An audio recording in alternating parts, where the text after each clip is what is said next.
Capítulo 9. Jesus prosseguiu: Eu lhes digo a verdade. Alguns que estão aqui neste momento não morrerão antes de ver o reino de Deus vindo com grande poder. 6 dias depois, Jesus levou consigo Pedro, Tiago e João até um monte alto para estarem a sós. Ali, diante de seus olhos, a aparência de Jesus foi transformada. Suas roupas ficaram brancas e resplandecentes, muito mais claras do que qualquer lavandeiro seria capaz de deixá-las.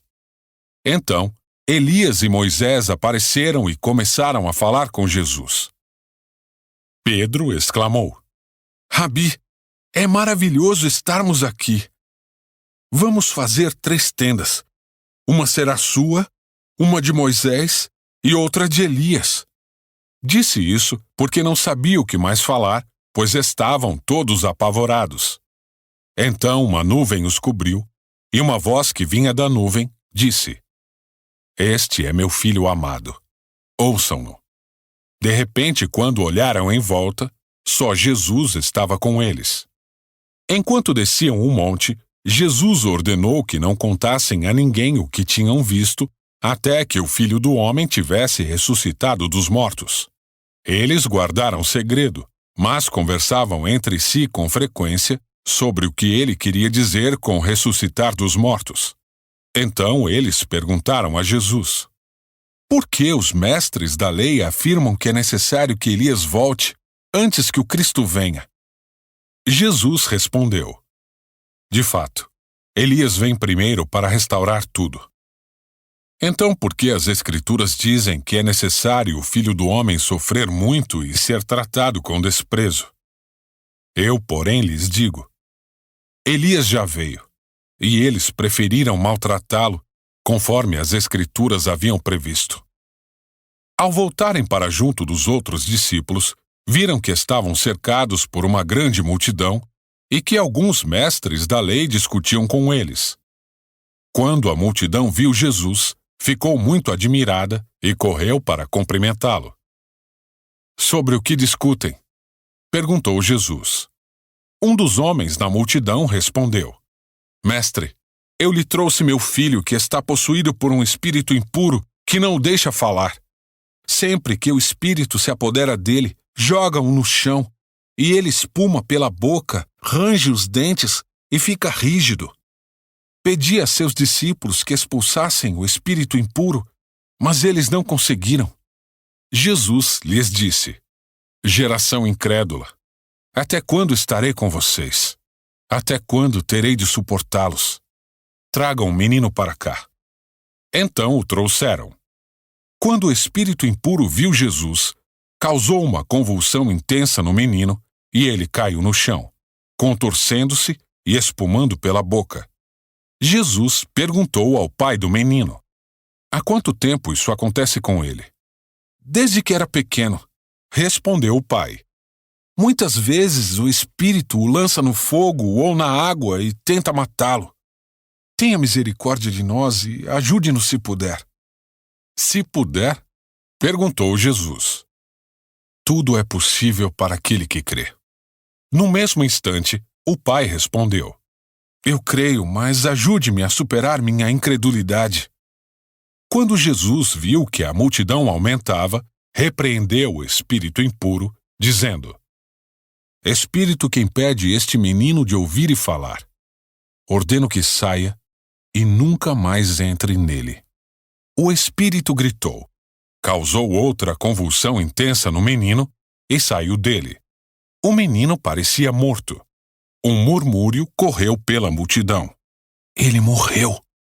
Mas Jesus o tomou pela mão e o ajudou a se levantar, e ele ficou em pé. Depois, quando Jesus estava em casa com seus discípulos, eles perguntaram: Por que não conseguimos expulsar aquele espírito impuro? Jesus respondeu: Essa espécie só sai com oração. Ao deixarem aquela região, viajaram pela Galileia. Jesus não queria que ninguém soubesse que ele estava lá, pois queria ensinar a seus discípulos. Ele lhes dizia: O Filho do Homem será traído e entregue em mãos humanas. Será morto, mas 3 dias depois ressuscitará. Eles, porém, não entendiam essas coisas e tinham medo de lhe perguntar. Depois que chegaram a Cafarnaum e se acomodaram numa casa, Jesus perguntou a seus discípulos: sobre o que vocês discutiam no caminho? Eles não responderam, pois tinham discutido sobre qual deles era o maior. Jesus se sentou, chamou os 12 e disse: quem quiser ser o primeiro, que se torne o último e seja servo de todos. Então, colocou uma criança no meio deles, tomou-a nos braços e disse: quem recebe uma criança pequena como esta em meu nome, recebe a mim.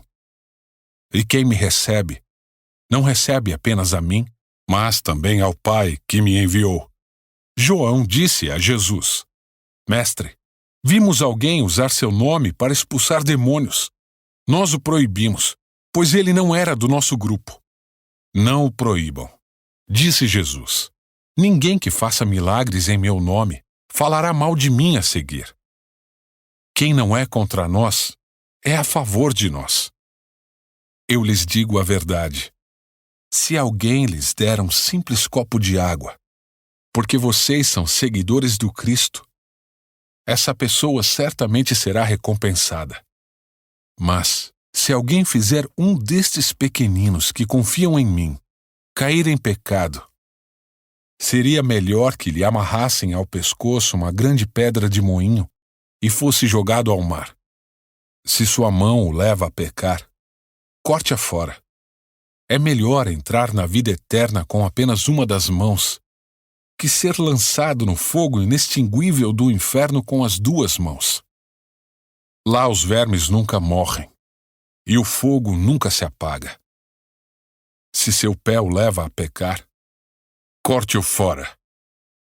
É melhor entrar na vida eterna com apenas um pé que ser lançado no inferno com os 2 pés. Lá, os vermes nunca morrem e o fogo nunca se apaga. E se seu olho o leva a pecar, lance-o fora. É melhor entrar no reino de Deus com apenas um dos olhos que ter os 2 olhos e ser lançado no inferno. Lá os vermes nunca morrem e o fogo nunca se apaga, pois cada um será provado com fogo. O sal é bom para temperar, mas se perder o sabor, como torná-lo salgado outra vez? Tenham entre vocês as qualidades do bom sal e vivam em paz, uns com os outros.